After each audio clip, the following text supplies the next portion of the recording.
Captain Zethara's 4 eyes scanned the dying console displays of the Celestial Harmony with growing desperation. The massive Caltharian exploration vessel, once the pride of the Third Galactic Fleet, now drifted helplessly in the void between star systems. Emergency lighting cast eerie shadows across the bridge, where her crew of 37 beings from 12 different species worked frantically to restore power.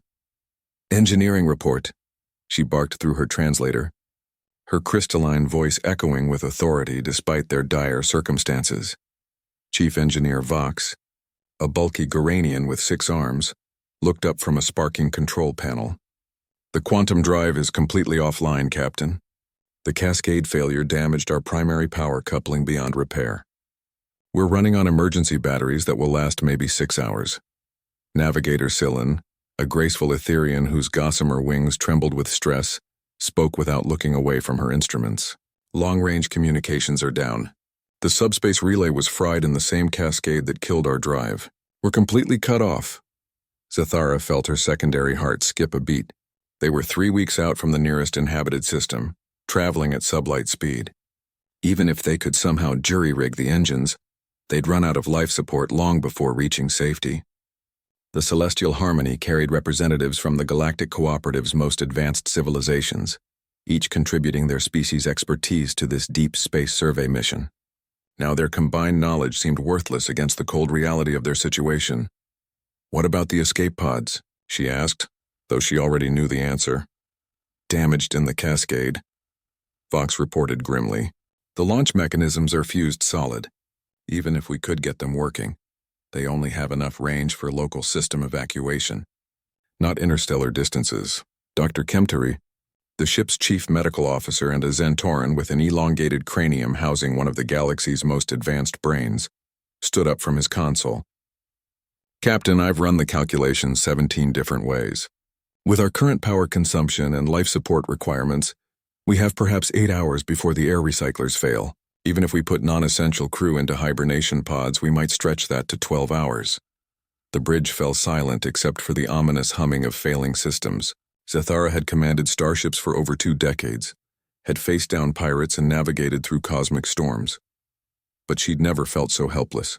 The Galactic Cooperative's technology was supposed to be fail-safe, redundant, practically indestructible.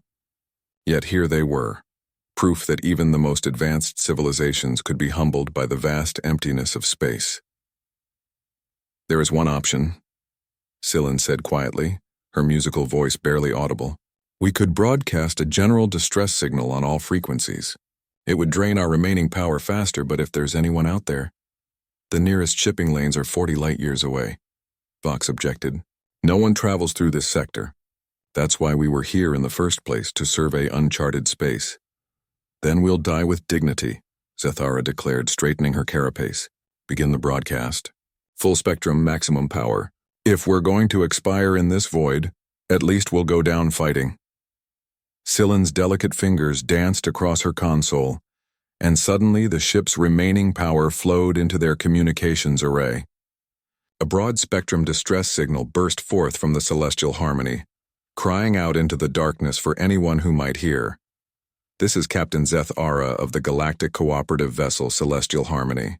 We are experiencing total system failure at coordinates Gamma 779. 37 crew members aboard. Life support failing. Any vessel receiving this transmission, please respond." Hours crawled by as they repeated the message. The crew worked to redistribute power, shutting down non-essential systems to buy precious minutes. Some species began their death rituals, while others simply sat in meditation, accepting their fate with the stoicism common to spacefaring races. Zethara was reviewing her captain's log, preparing her final entry, when Communications Officer Trilk suddenly straightened at his station. The insectoid Vrexian's antennae quivered with excitement as he pressed his auditory organs to his headset. "Captain," he chittered, "I'm receiving a response." The bridge erupted in a mixture of hope and disbelief. Zethara rushed to the communication station, her claws clicking against the deck plating. "Put it through the main speakers," she ordered. Static filled the bridge, then a voice emerged. It was unlike any they'd heard before, rough, organic, filled with what could only be described as determination. The universal translator struggled with the alien phonemes before settling into recognizable words. Celestial Harmony. This is the cargo vessel, Defiant Wanderer. We've received your distress call and are adjusting course to your position. Our ETA is approximately 4 hours. Hold tight, we're coming for you. Dr. Kemtari consulted his xenobiology database frantically. Captain, I can't identify the species. The vocal patterns don't match any known race in cooperative space. The ship name doesn't follow any established naming conventions either. Unknown vessel, Zathara transmitted back. Identify your species and point of origin. We are grateful for your assistance, but our databases show no record of your people. The response came back immediately, filled with what sounded like amusement. Celestial Harmony, we're humans from Earth. Don't worry if you haven't heard of us, we're pretty new to this whole galactic community thing. Just started exploring past our own solar system about 50 years ago. But we've got engines, life support, and a really stubborn refusal to let good people die in space. Hang in there. The bridge crew exchanged bewildered glances. Humans, Earth? These names meant nothing to any of their databases. According to cooperative records, they'd cataloged every spacefaring species in this region of the galaxy. Yet here was clear evidence of an unknown civilization, one advanced enough for interstellar travel. Captain, Trilk reported, his voice filled with wonder. Long-range sensors are picking up a vessel approaching at incredible speed. Whatever propulsion system they're using, it's like nothing in our technical databases. They're actually going to reach us in time. For the first time in hours, Zathara allowed herself to hope. Whoever these humans were, they'd heard the call and were coming to help. In the cold vastness of space, sometimes salvation came from the most unexpected sources. As the Celestial Harmony continued its silent drift through the void, 37 beings from 12 different worlds waited to meet their mysterious rescuers, completely unaware that they were about to encounter something that would change their understanding of courage, determination, and what it truly meant to be human. The Defiant Wanderer dropped out of faster-than-light travel with a flash of exotic particles that made the Celestial Harmony's sensors scream warnings about impossible energy readings. Captain Zathara watched through the main viewer as their rescuer materialized against the starfield, and what she saw defied every principle of starship design she'd learned in her decades of service. The human vessel looked like it had been cobbled together from spare parts and held together by pure stubbornness. Its hull was a patchwork of different metals, some sections obviously newer than others, with welding lines visible even at this distance.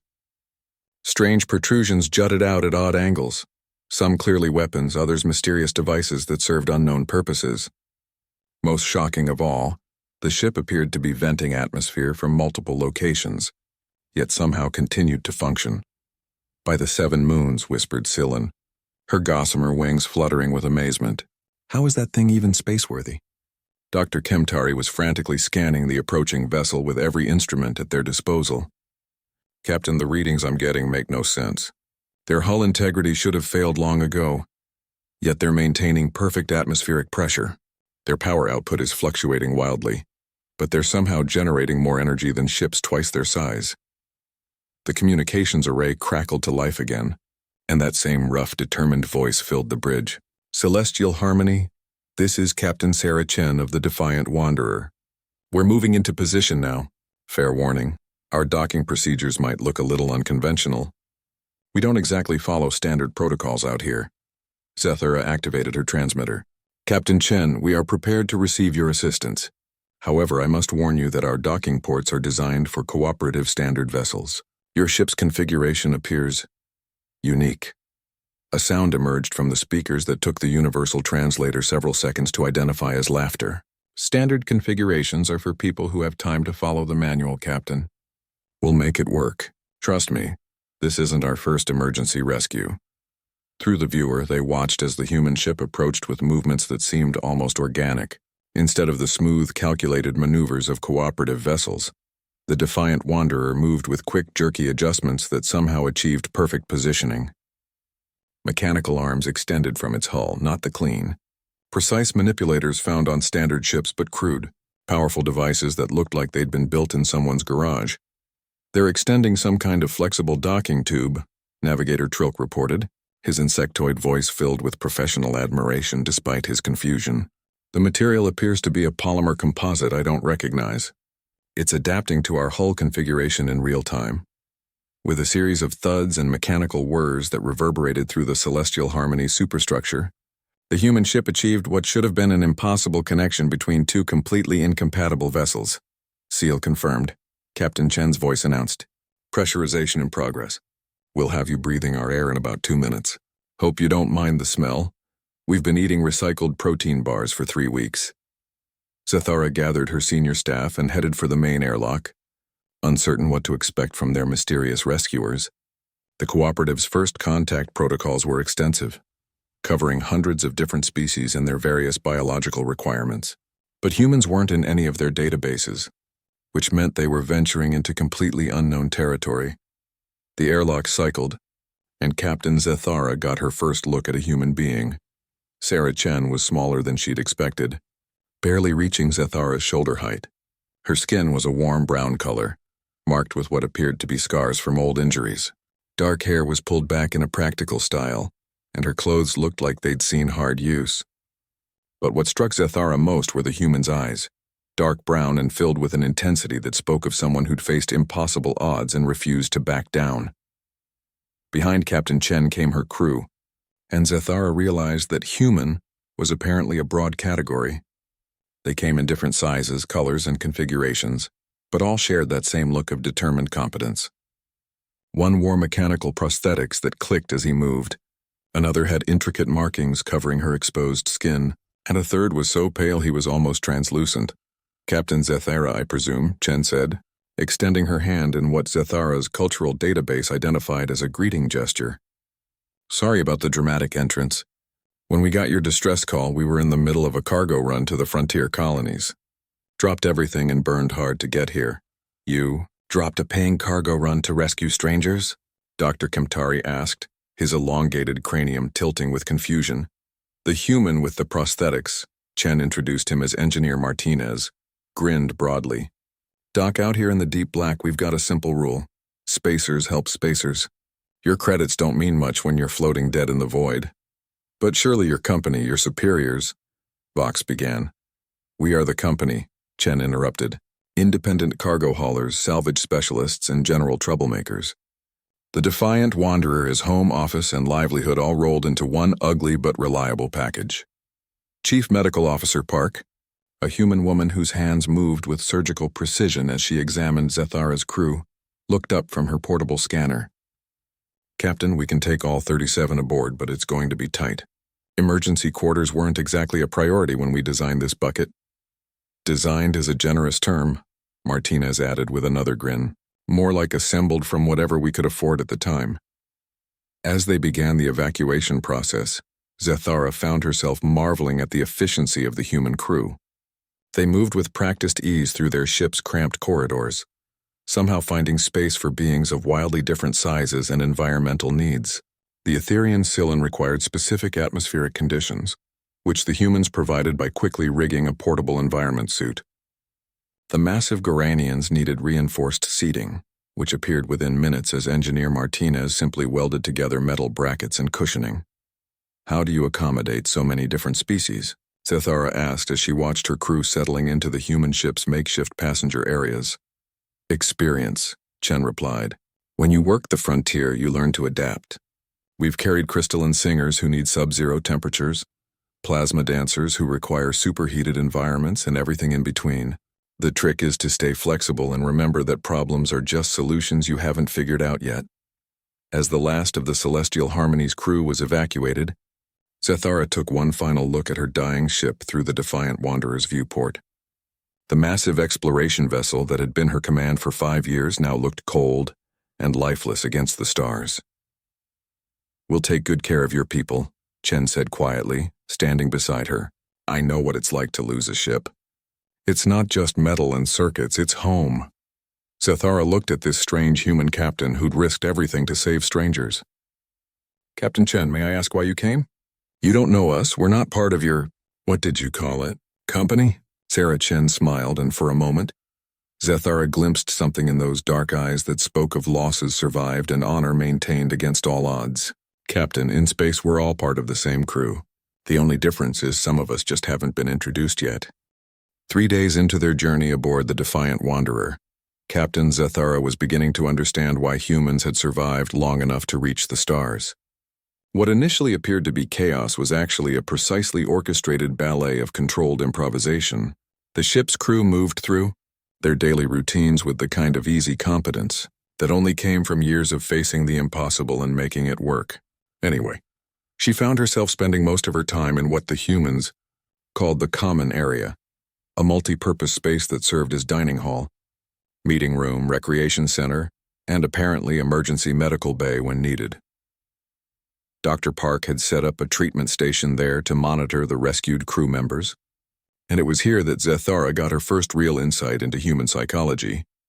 Captain Chen, Dr. Kemtari said during their morning briefing, his elongated cranium wrinkled with confusion, "I've been studying your ship's operational parameters, and I must confess that according to every engineering principle I know, the Defiant Wanderer should not function." Engineer Martinez, who was welding a support bracket while somehow simultaneously eating breakfast and monitoring 3 different system displays, paused his work and grinned. "Doc, you're thinking about it all wrong. This ship doesn't function despite being a cobbled-together mess. It functions because it's a cobbled-together mess." "I'm afraid I don't understand," Kemtari replied. Martinez set down his welder and gestured around the common area. "See, when you build everything to specifications, you get predictable performance. But predictable means limited. When we need the engines to push 20% past their rated capacity, they can do it because we built in flexibility rather than efficiency. When we need to reroute life support through the cargo hold ventilation system, we can do it because nothing's locked into a single configuration." Chief Engineer Vox, whose 6 arms had been twitching with engineering anxiety for 3 days, finally spoke up. "But the maintenance requirements alone must be staggering. How do you keep track of all the non-standard modifications? That's where it gets interesting," Captain Chen said, joining the conversation while carrying what appeared to be her 15th cup of coffee that morning. "We don't track everything. Sometimes the best solution is to let the ship evolve." "Evolve?" Silin's musical voice carried a note of disbelief. "Ships are not living organisms." "Captain Chen." The human captain's eyes took on that intense look Zethara was beginning to recognize, the expression of someone trying to explain a concept that went to the heart of human philosophy. "Aren't they? This ship has been my home for 8 years. Every modification, every repair, every jury-rigged solution has been driven by necessity. The Defiant Wanderer we launched with is completely different from the ship that rescued you. She's learned, adapted, grown into something that can handle whatever space throws at us." Dr. Park looked up from where she was running medical scans on some of the more delicate species among the rescued crew. "It's the same principle we apply to medicine out here. Galactic standard medical procedures assume controlled environments, sterile conditions, and access to proper equipment.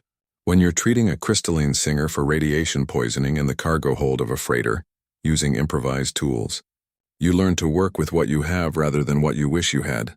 As if to demonstrate her point, an alarm began sounding from somewhere deep in the ship's bowels. Instead of the organized emergency response Zethara expected, the human crew simply continued their conversations while Martinez grabbed a toolbox and headed for the source of the alarm. "Cooling system in Section C is acting up again," he called over his shoulder.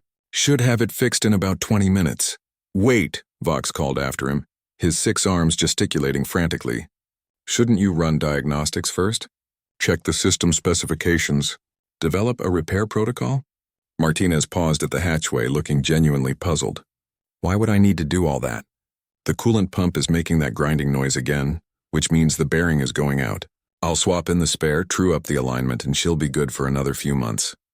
After he left, Vox turned to Captain Chen with an expression of professional bewilderment.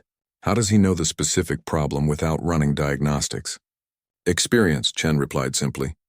"Martinez has been keeping ships running for longer than some of your crew members have been alive. When you live with a machine every day, when your life depends on understanding its moods and quirks, you develop an intuition that goes beyond technical manuals." Navigator Trilk, whose insectoid heritage made him naturally analytical, posed the question that had been bothering several of the rescued crew. "But Captain Chen, this approach seems so random. How do you ensure safety? How do you maintain reliability?" The common area fell quiet except for the omnipresent hum of ship systems. When Chen spoke again, Her voice carried the weight of hard-won wisdom. Trilk, I think there's a fundamental difference in how our species approach problems. The Galactic Cooperative has achieved incredible technological advances by perfecting systems, by eliminating variables, by creating predictable and controlled environments. That's admirable, and it's clearly successful. Your ship represents technology we can barely comprehend. She gestured around the common area, where her own crew continued their seemingly chaotic, but somehow perfectly coordinated activities. Humans took a different path. We learned early that the universe doesn't care about our plans. Disasters happen, equipment fails, and the unexpected becomes routine. So instead of building perfect systems, we built adaptable ones. Instead of eliminating chaos, we learned to dance with it. Dr. Kemtari's cranium wrinkled further as he processed this philosophy. But surely there are limits. Surely there are situations where adaptation isn't possible. Communications Officer Quinn, a human woman whose pale skin was marked with intricate tattoos that seemed to shift in the light, looked up from where she was monitoring both human and cooperative communication frequencies. Doc, 3 years ago we answered a distress call from a colony ship that had been drifting for 6 months after their FTL drive exploded. 200 passengers from 16 different species, all with different environmental requirements, no food, no water, and a hull that was more whole than metal. What did you do? Cylin asked, her gossamer wings trembling with anticipation. Quinn's smile was fierce with pride. We turned the cargo holds into a temporary habitat, rigged life support from spare parts and emergency equipment, and spent 3 weeks flying a ship that should have broken apart the moment we took on that much mass.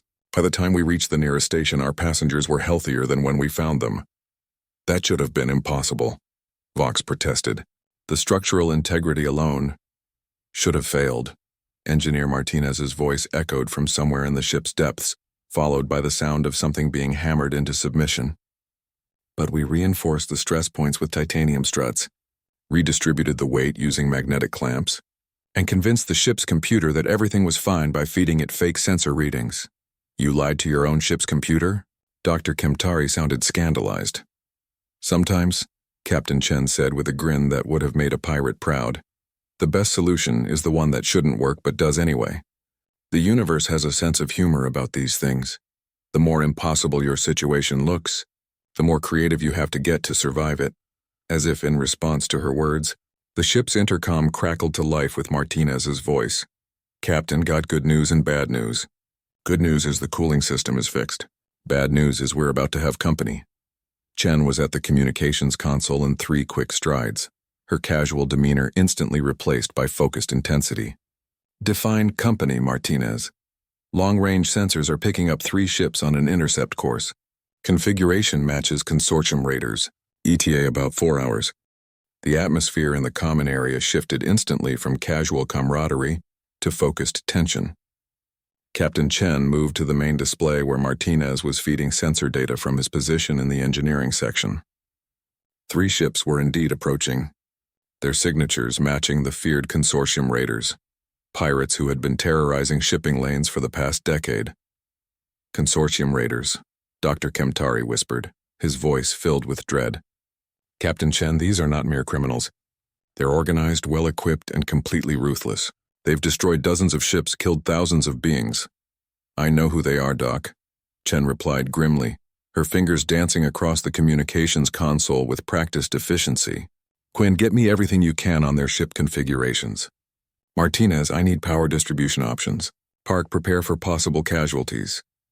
Zethara found herself impressed by the immediate transformation of the human crew. Gone was the casual, almost chaotic atmosphere she'd observed for days. In its place was a level of coordinated professionalism that would have made any cooperative military unit proud.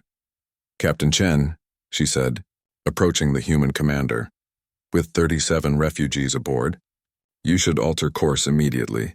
Avoid contact. My crew and I are grateful for the rescue, but we won't ask you to risk your lives in combat. Chen looked up from her displays, and Zethara was surprised to see not fear in those dark eyes, but something that looked almost like anticipation. Captain, with respect, I don't think you understand the situation. This is the Defiant Wanderer. We don't run from pirates. Chief Engineer Vox, his 6 arms trembling with anxiety, interjected desperately. But Captain Chen, this is a cargo vessel. Those are military-grade raiders with superior weapons, armor, and numbers. Basic tactical analysis shows that we're outgunned, outnumbered, and flying what looks like a space-going junkyard. Engineer Martinez's voice came through the intercom, filled with what could only be described as grim satisfaction. Standard Tuesday, really? Communications Officer Quinn looked up from her station with a predatory smile. Captain, I'm reading their comm chatter. They've identified us as a cargo hauler with a full passenger manifest. They think we're a nice, easy target. They think wrong, Chen said simply. Martinez, how long until the sunrise protocol is ready? Give me 30 minutes to reconfigure the power couplings and she'll be ready to dance. Dr. Kemtari looked between the humans with growing alarm. Sunrise protocol? What is a sunrise protocol? Dr. Park, who was organizing medical supplies with the calm efficiency of someone who'd done this many times before, answered without looking up. It's what we call our combat configuration. The ship changes when we need it to. Changes how? Sillin asked, her gossamer wings fluttering with nervous energy. Captain Chen gestured for the rescued crew to gather around the main display. Ladies, gentlemen, and others, let me explain something about human ship design philosophy. The Galactic Cooperative builds vessels for specific purposes: exploration, cargo, passenger transport, military operations. Clean, efficient, predictable. She touched a control, and suddenly the display showed a three-dimensional schematic of the defiant wanderer. But as Zethara watched in amazement, the ship's configuration began to shift. We build our ships to be whatever we need them to be at any given moment. Hidden weapon ports opened along the hull. The seemingly random protrusions revealed themselves to be modular systems that could reconfigure on command. What had appeared to be damaged sections of hull plating slid aside to reveal additional engines, sensor arrays, and what looked suspiciously like military-grade defensive systems. By the 7 moons, whispered Navigator Trilk. It's not a cargo vessel at all. Oh, it's definitely a cargo vessel, Quinn corrected with a grin. We just happen to carry some unusual cargo from time to time, and sometimes that cargo needs to be protected from people who don't understand the concept of keep your hands to yourself. Engineer Vox was studying the schematic with the fascination of a professional encountering something completely outside his experience. The power requirements alone for this kind of modular system should be enormous. How do you generate sufficient energy? That's the beauty of jury-rigged engineering. Martinez's voice echoed from the depths of the ship, accompanied by the sound of heavy machinery being repositioned. When you can't afford to build separate ships for different jobs, you learn to make one ship do everything. Fusion reactor's been modified to run about 40% past manufacturer specifications. Life support can be reconfigured to prioritize different systems on command. Even the artificial gravity can be adjusted to give us tactical advantages. Dr. Kemtari was reviewing the data with the analytical mind of a scientist. Captain Chen, the stress factors involved in these modifications. Your ship should have suffered catastrophic structural failure years ago. Should have, yeah, Chen agreed cheerfully. But see, Doc, human engineering operates on a different principle than cooperative engineering. You build things to last forever under perfect conditions. We build things to survive anything under impossible conditions.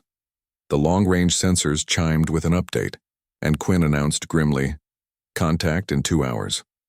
They're pushing their engines hard, definitely committed to an intercept. Zethara felt her secondary hearts racing. In her decades of command, she'd encountered pirates before, but always while commanding a proper military vessel with trained crew and appropriate weapons. The idea of facing consortium raiders in what was essentially a modified cargo hauler seemed like suicide. "Captain Chen," she said formally, "I request permission to take my crew to the escape pods. We won't ask you to sacrifice yourselves for—" "Zethara," Chen interrupted, using her given name for the first time. "Do you know why we answered your distress call?" Because spacers help spacers," Zethara replied, remembering Martinez's words from their first meeting. "That's part of it." Chen nodded. "But there's more to it. When humans first reached the stars, we discovered something important about the universe. Space is big, dark, and empty. It's filled with dangers that don't care about your species, your politics, or your technology. Black holes don't discriminate. Solar flares kill everyone equally. And pirates," her eyes hardened.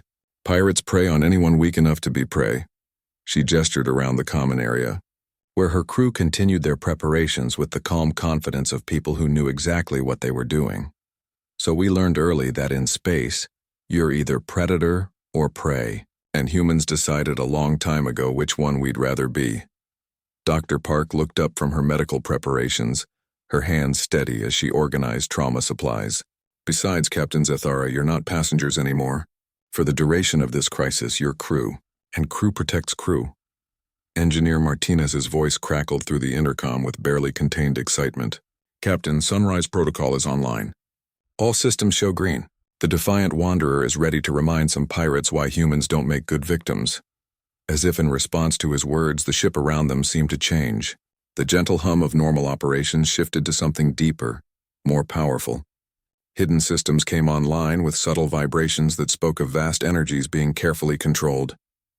Captain Chen looked around at the mixture of human crew and rescued aliens, all of whom were now watching her with expressions ranging from terror to fascination to growing hope.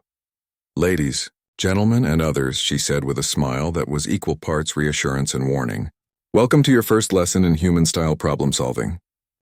The consortium raiders dropped out of hyperspace with the brutal efficiency that had made them the terror of 3-star systems. Their 3 ships, sleek predators built for speed and intimidation, immediately moved into attack formation, spreading out to prevent their target from escaping. On the bridge of the lead raider, Captain Vask studied his prey through the viewscreen with the satisfaction of a hunter who'd cornered easy game. The human vessel looked exactly like what his intelligence report suggested. A ramshackle cargo hauler, probably barely armed, definitely overloaded with refugees from that cooperative ship they'd been tracking. Easy pickings, his tactical officer reported with a grin that revealed rows of sharp teeth. Sensors show massive power fluctuations throughout their ship. Their engines are probably held together with scrap metal and good wishes. Vask's second in command, a scarred veteran named Crix, was less optimistic. Captain, something feels off. Why aren't they trying to run? Even the most incompetent cargo jockey should be attempting evasive maneuvers by now. On the Defiant Wanderer's bridge, Captain Chen was asking herself the same question, but from a very different perspective. Why aren't they demanding surrender yet? She mused, studying the tactical display. Usually raiders open with threats and intimidation. These guys are being awfully quiet. Communications Officer Quinn looked up from her station where she'd been monitoring the raiders' communications. Captain, they're discussing us like we're already dead. Apparently they've got buyers lined up for cooperative crew members. Something about exotic alien physiology being valuable for research. The temperature in the common area seemed to drop several degrees as the implications sank in. Dr. Kemtari's elongated cranium went pale, and Silin's gossamer wings trembled with terror. They're not just pirates, Zathara said quietly. They're slavers. Captain Chen's expression didn't change, but something in her eyes shifted to something cold and implacable. When she spoke, her voice carried the weight of absolute certainty. Well, that settles that. Martinez, are we ready for the full show? Captain, came the engineer's voice through the intercom, filled with barely contained glee. The Defiant Wanderer is about to remind the galaxy why you don't mess with humans or their friends. The lead raider finally opened communications, and Vask's image appeared on the main display, a reptilian humanoid with scales that shifted color with his emotions and eyes like black holes. Unknown cargo vessel, he hissed, his voice dripping with malicious confidence. You are carrying refugees from a galactic cooperative ship. By salvage law, those beings are our property. Prepare to be boarded. Captain Chen looked at the screen with the kind of calm politeness usually reserved for discussing the weather. Unknown raider, she replied pleasantly. By human law, those beings are under our protection. I'll give you one chance to reconsider your life choices. Vask's scales shifted to an amused purple. Human, I've never heard of your species. No matter, you're obviously new to how things work in this sector. Surrender now and we might let some of your crew survive. Chen's smile was razor sharp. Oh, we're definitely new to the neighborhood. But we're fast learners. She cut the transmission and turned to her crew. Gentlemen, ladies, and others, time to introduce our new friends to human hospitality. Martinez, initiate the Pandora sequence. The Defiant Wanderer transformed. What the raiders saw was impossible. The ramshackle cargo hauler they'd been stalking suddenly shed its disguise like a butterfly emerging from a chrysalis. Hull plating slid aside to reveal weapon ports that shouldn't exist. Engine nacelles reconfigured themselves for combat maneuvering. Sensor arrays extended from hidden compartments, and what had looked like random damage patterns revealed themselves to be sophisticated camouflage. "What in the name of the void?" Crix whispered, watching their easy target become something that definitely wasn't easy. Captain Vask's scales had shifted to an alarmed red. "All ships attack pattern Gamma. Take them down before they can fully deploy whatever they're doing." The raiders opened fire with weapons designed to disable rather than destroy. They wanted their cargo intact.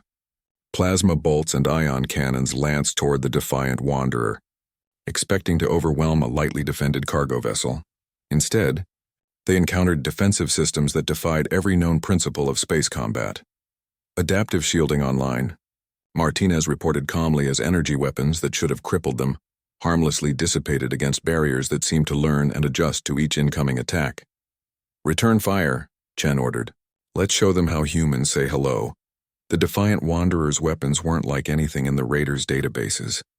Instead of the clean, efficient energy beams favored by most spacefaring civilizations, the human ship unleashed a barrage of what could only be described as creative destruction. Kinetic projectiles accelerated to significant fractions of light speed, slammed into the lead raiders' shields. Electromagnetic pulse warheads disrupted their sensor networks, and strangest of all, clouds of what appeared to be metallic dust began interfering with their weapons targeting systems. "Captain," the tactical officer on Vask's ship reported with growing panic, "their weapons are impossible. Those kinetic rounds are somehow adjusting their trajectories after firing. The EMP warheads are detonating at precisely calculated distances for maximum effect. And that metallic dust, it's some kind of smart nanomaterial that's actively disrupting our targeting computers." Chief Engineer Vox, watching the battle from the defiant wanderer's common area, turned to Martinez with professional awe. "How are you doing this? Those projectiles are maneuvering like guided missiles, but I don't see any control mechanisms." "Magnetic field manipulation," Martinez replied cheerfully, his hands dancing across multiple control interfaces simultaneously. "We fire solid metal slugs, then use precisely controlled electromagnetic fields to adjust their flight paths. Cheaper than smart missiles, just as effective and completely unexpected." Dr. Kemtari was analyzing the tactical display with the fascination of a scientist encountering an entirely new paradigm. "And the nanomaterial dust?" "Recycled ship components," Communications Officer Quinn answered while simultaneously coordinating electronic countermeasures against the raiders' systems. "When we repair or modify something, we don't throw away the old parts. We break them down into smart materials that can be reprogrammed for dozens of different uses. Today, they're sensor jammers. Last week, they were emergency hull patches. The second raider ship was attempting to flank them, moving with the practiced precision of a crew that had pulled this maneuver hundreds of times before. But as it maneuvered into position for a killing shot, the defiant wanderer did something that made several of the rescued crew members gasp in amazement. The human ship split. Apart, what had appeared to be a single vessel revealed itself to be modular sections, connected by sophisticated docking mechanisms. The cargo sections detached and moved to safety, while the command and engineering sections reconfigured themselves into a sleeker, more maneuverable combat configuration. "Modular design," Captain Chen explained to the stunned audience in the common area. "When you can't afford multiple ships for different jobs, you build one ship that can become multiple ships when necessary." The raiders found themselves facing not one opponent, but several, each section armed and capable of independent maneuvering. The carefully planned attack formation that had served them so well against conventional vessels became a liability as human ship sections attacked from unexpected angles with weapons that shouldn't exist. Captain Vask's scales had shifted to the deep black of fear and rage. "All ships target their engine sections. Cripple them." But as his gunners opened fire on what they thought were vulnerable engineering sections, they discovered another unpleasant surprise. The human ship's modular sections were all equipped with the same adaptive shielding technology, and what looked like engine compartments were actually armored weapons platforms designed specifically to draw enemy fire.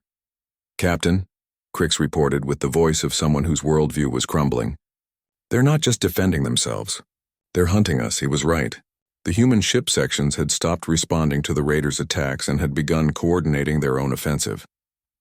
It was becoming clear that this wasn't a desperate fight for survival. It was a carefully orchestrated demonstration of why humans had survived long enough to reach the stars. Dr. Park looked up from where she'd been monitoring the rescued crew for signs of combat stress and spoke the words that would become legend in a dozen star systems. Captain Vask is about to learn why humans are the only species that considers impossible odds to be a challenge rather than a deterrent. The battle was over in 18 minutes. Captain Vask found himself staring at his tactical display in complete bewilderment, trying to understand how 3 experienced raider ships had been systematically dismantled by what should have been easy prey. His lead vessel's weapon systems were offline. Their shields were down to 12%, and his crew was reporting damage to systems that shouldn't have been vulnerable to the weapons they'd faced. "Status report," he commanded, his scales shifting through colors that indicated deep confusion and growing fear. "Captain," his tactical officer reported with the voice of someone delivering his own death sentence, "the second ship is completely disabled. Their life support is failing, and they're requesting emergency evacuation. The third ship lost main power 6 minutes ago and is drifting. And us? Navigation is offline. Weapons are down to 30% capacity and—" The tactical officer paused, consulting his instruments with the expression of someone who didn't believe his own readings. "Captain, they somehow got nanobots inside our computer systems. Our targeting computers think every shot we fire is missing by exactly 15 degrees. Vask's scales went pure white, the color of shock. "That's impossible. Our computer systems are isolated, hardened against intrusion."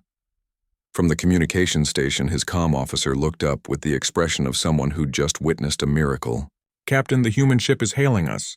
On the main display—" Captain Chen appeared again, but the polite smile had been replaced by something that made Vask's predatory instincts scream warnings about alpha predators and the food chain. "Captain Vask," she said pleasantly, "I believe we were discussing human hospitality. As you can see, we take guest relations very seriously. What do you want?" Vask managed, his voice barely above a whisper.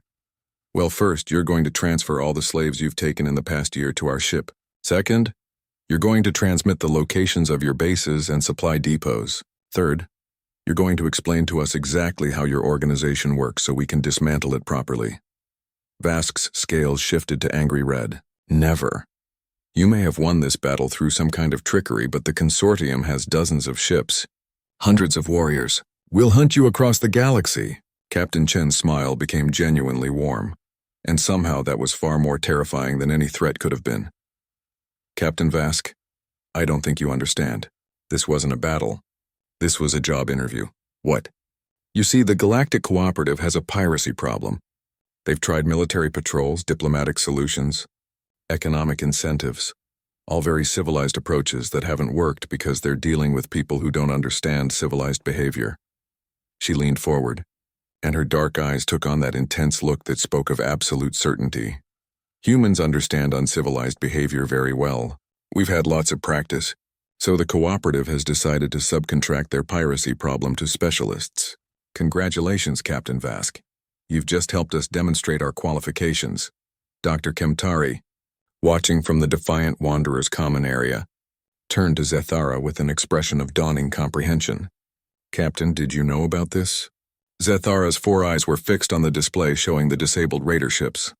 "I'm beginning to suspect that our rescue was more than coincidental." Captain Chen turned away from the screen for a moment to address the rescued crew. "Sorry about the deception, folks. But when the cooperative contacted us about a piracy problem in this sector, and then your ship conveniently suffered a cascade failure in exactly the right location to serve as bait, well, it seemed like an efficient way to handle 2 problems at once." Navigator Trilk's antennae quivered with a mixture of indignation and admiration. "You used us as bait? Our near-death experience was planned? Oh, your ship failure was completely real." Engineer Martinez's voice came through the intercom with obvious amusement. "But when you sent out that distress call, it wasn't just us who heard it. The cooperative forwarded your message to us along with a request to handle the situation if raiders showed up to exploit your vulnerability." Chief, Engineer Vox was studying the tactical display with professional fascination. "But the modifications to your ship, the weapon systems, the adaptive shielding, That level of technology integration should have taken months, maybe years. Did take years, Dr. Park replied while running final medical scans on the rescued crew. The Defiant Wanderer has been our mobile headquarters for hunting pirates for the past 3 years. Every engagement teaches us something new, and we incorporate those lessons into our ship's capabilities. Communications Officer Quinn looked up from where she was monitoring the raiders' internal communications. Captain, they're debating whether to try a suicide run or surrender. Apparently, some of them are convinced we're demons. Demons. Captain Chen mused thoughtfully. I like that. Has a nice ring to it. On the raider ship, Captain Vask was indeed having a crisis of faith. Everything he thought he knew about space combat, about predators and prey, about the natural order of the universe, had been overturned in 18 minutes by creatures he'd never heard of using technology that shouldn't exist. Captain, Crick said quietly, maybe we should consider their terms. The crew of the second ship is already transmitting their surrender codes. Surrender? Vask's scales shifted through several colors at once. We're raiders. We don't surrender. Captain, his tactical officer interrupted. I'm reading energy signatures from the human ship that suggest they're charging some kind of weapon system I don't recognize. Power levels are, well, they're impossible, but they're definitely increasing. On the Defiant Wanderer, Engineer Martinez was indeed charging a weapon system, one that existed, primarily to look intimidating on enemy sensors while actually being completely harmless. Psychological warfare, he explained, cheerfully to the fascinated audience in the common area. Sometimes the threat of violence is more effective than actual violence, especially when your enemy's imagination is worse than anything you could actually do to them. The bluff worked. Captain Vask's scales went white again as he stared at sensor readings that suggested the human ship was preparing to unleash enough energy to crack a small moon. We surrender, he transmitted quickly. Terms accepted. Prisoner transfers will begin immediately. Captain Chen's smile returned to its earlier warmth. Excellent decision, Captain. You'll find that humans can be very reasonable when people are reasonable with us. As the transfer of prisoners began, dozens of beings from various species, who'd been captured by the raiders over the past year, Dr. Kemtari approached Captain Chen with the expression of someone trying to solve a particularly complex equation. Captain Chen, may I ask why the Galactic Cooperative chose to work with your species, rather than handling the piracy problem through conventional military channels? Chen gestured toward the tactical display, where the 3 raider ships sat disabled and defeated. Doc, conventional military thinking is about following rules, maintaining order, fighting fair. Pirates don't follow rules, they thrive on disorder. And they definitely don't fight fair. She paused, watching as another group of former prisoners transferred to their ship, beings who would be free to return to their families because a human crew had decided that some problems required unconventional solutions. Sometimes, Dr. Kemtari, you need to fight fire with fire. The Cooperative's military is designed to fight wars against other civilized militaries. But pirates? Pirates require a different approach. What approach is that? Sillin asked, her gossamer wings fluttering with curiosity. Captain Chen's answer would become one of the most quoted phrases in Galactic Cooperative space. You fight monsters by becoming a bigger monster. The difference between humans and pirates isn't that we're more civilized. It's that we choose when to be uncivilized. And we only unleash that side of ourselves on people who really, really deserve it.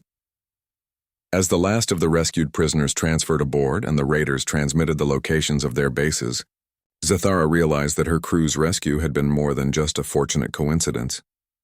They'd witnessed something that would change how the galaxy dealt with its criminal element forever. Humans had arrived among the stars, and they'd brought with them a very simple philosophy. Protect the innocent, punish the guilty, and never ever let evil go unchallenged just because the odds look impossible. 6 months later, Captain Zathara stood on the observation deck of Cooperative Station Harmony, watching ships from dozens of worlds dock and depart in the carefully orchestrated dance of interstellar commerce. But her attention was focused on one particular vessel that had just arrived, a familiar patchwork of metal and determination that had become famous throughout 3-star systems. The Defiant Wanderer looked even more impossibly cobbled together than before, if such a thing were possible. New modifications had been added, including what appeared to be an entire communications array salvaged from a consortium, command ship and weapon systems that definitely hadn't been there.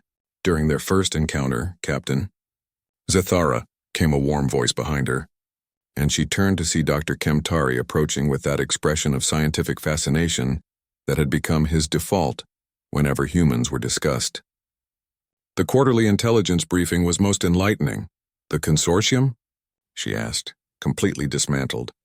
Captain Chen's crew located and neutralized 17 bases, freed over 3,000 prisoners, and captured enough intelligence to roll up their entire operational network.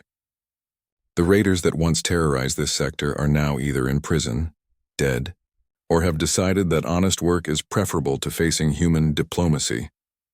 Zathara's 4 eyes tracked the defiant wanderer as it maneuvered toward a docking port, with the same organic precision she remembered.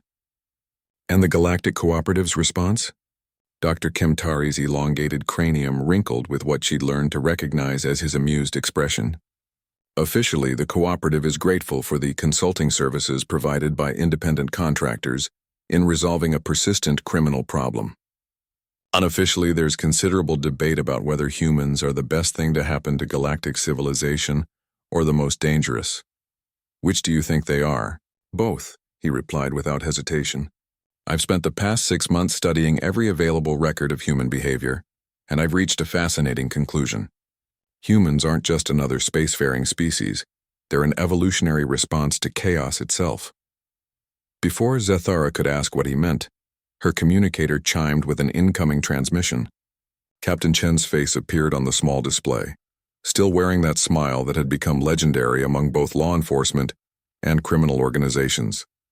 Captain Zathara, good to see you again. Mind if we come aboard? We've got something to show you. An hour later, Zathara found herself in Conference Room 7 with her former crew and several high-ranking cooperative officials, watching a holographic display that showed shipping lane statistics for the past 6 months. Piracy incidents down 93%, Captain Chen reported with obvious satisfaction. Insurance claims down 87%. Trade volume up 46%. And most importantly, 0 slavery-related disappearances in what used to be the most dangerous sector of cooperative space. Administrator Veltar, a distinguished Centaurian with silver skin and the bearing of someone accustomed to making difficult decisions, leaned forward in his chair. Captain Chen, the Galactic Cooperative is prepared to formalize our arrangement. We're offering your organization a permanent contract for law enforcement in frontier sectors. With respect, Administrator, Chen replied, I don't think you understand what you're asking. Explain. Captain Chen stood and activated another holographic display, this one showing human exploration routes spreading out from their home system like the tendrils of some vast organism. Humans don't just solve problems, Administrator. We identify systemic issues and fix them permanently. You're asking us to be your police force, but that's not how we work. We're more like... She paused, searching for the right comparison. We're like an immune system for civilization itself. Dr. Kemtari's eyes brightened with understanding. You don't just respond to threats. You actively hunt them down and eliminate them before they can spread. Exactly. Give us a formal law enforcement contract and you'll get professional, efficient police work. But that's not what you really need. What you need is for someone to make it clear to every would-be criminal, slaver, and pirate in the galaxy that certain behaviors will result in very unpleasant consequences. Administrator Veltar's expression suggested he was beginning to grasp the implications. And you're prepared to be those consequences? Administrator, humans have a saying. The only thing necessary for evil to triumph is for good beings to do nothing. The Galactic Cooperative represents the pinnacle of civilized achievement, art, science, philosophy, peaceful cooperation among dozens of species. That's worth protecting. She gestured toward the holographic display showing their patrol routes. But protection requires someone willing to get their hands dirty, someone who understands that sometimes the only way to preserve civilization is to be uncivilized to those who threaten it. Chief Engineer Vox, who had spent months analyzing human technology and philosophy, spoke up from his position at the conference table. Captain Chen, I believe I understand your species' approach now. You've weaponized adaptation itself. How so? Every challenge you face, every problem you solve, every enemy you defeat, teaches you something new. Your ships evolve, your tactics improve, your technology adapts. You're not just fighting individual battles. You're learning how to fight every future battle more effectively. Communications Officer Quinn, who had accompanied Captain Chen to the meeting, grinned with obvious pride. Vox gets it. Every pirate we capture tells us about 10 more pirates. Every base we raid gives us intelligence about 10 more bases. Every weapon system we face gets reverse engineered and incorporated into our own capabilities. But surely there are limits, Administrator Veltar protested. Legal constraints, ethical boundaries, rules of engagement. Captain Chen's expression became serious. Administrator, humans have one absolute rule: we protect those who cannot protect themselves. Beyond that, we're infinitely creative about methods. She activated a new display showing incident reports from across human patrolled space. Slavers operating near the Terran. Colonies discovered that their computer systems had been infected with viruses that made their ships play children's lullabies at maximum volume until they released their captives. Pirates raiding medical supply shipments found their own ship's life support systems reprogrammed to only function properly when they were performing humanitarian missions. Dr. Kemtari was taking rapid notes, his scientific mind fascinated by the implications. Behavioral modification through technological intervention. You're training criminals like laboratory subjects. We prefer to think of it as providing educational opportunities. Engineer Martinez's voice came through the room's communication system, though I'll admit our teaching methods can be a bit unconventional. Administrator Veltar was quiet for several minutes, clearly weighing the implications of what he was hearing. Finally, he spoke with the careful precision of someone making a decision that would affect billions of lives. Captain Chen, the Galactic Cooperative formally requests that humanity continue providing consulting services for frontier security. Our only requirement is that your methods remain within the broad boundaries of civilized behavior. Define civilized behavior, Chen replied with a slight smile. No torture, no genocide, no destruction of entire populations. We can work with that, Chen agreed. Though you should know that our definition of creative problem solving is pretty broad. As the meeting concluded and various officials departed to file their reports, Zathara found herself alone with Captain Chen and Dr. Kemtari on the observation deck, watching the defiant wanderer being resupplied for its next patrol. Captain Chen, she said thoughtfully, may I ask you something that's been troubling me? Of course. Your species has clearly mastered technology that rivals or exceeds our own. Your tactical capabilities are extraordinary. Your adaptability is unprecedented. Why haven't you simply conquered the galaxy? Captain Chen was quiet for a long moment, watching ships move through the void with practiced grace. When she finally spoke, her voice carried the weight of hard-won wisdom. Captain Zathara, humans learned a long time ago that conquest is easy. Building something worth conquering is hard. The galaxy is full of ruins left by species who thought power was more important than purpose. She gestured toward the station around them, teeming with dozens of species working together in peaceful cooperation. This, what you've built with the Galactic Cooperative, this is worth protecting. Diversity, cooperation, knowledge shared freely among peoples who were once strangers. That's not something you conquer. That's something you defend. Dr. Kemtari nodded slowly. And that's why you're so effective against those who would destroy it. You're not fighting for territory or resources. You're fighting for an idea. The idea that civilized beings should be free to live civilized lives without fear, Chen agreed, and that anyone who threatens that freedom will discover exactly how uncivilized humans can be when we choose to be. As the defiant W,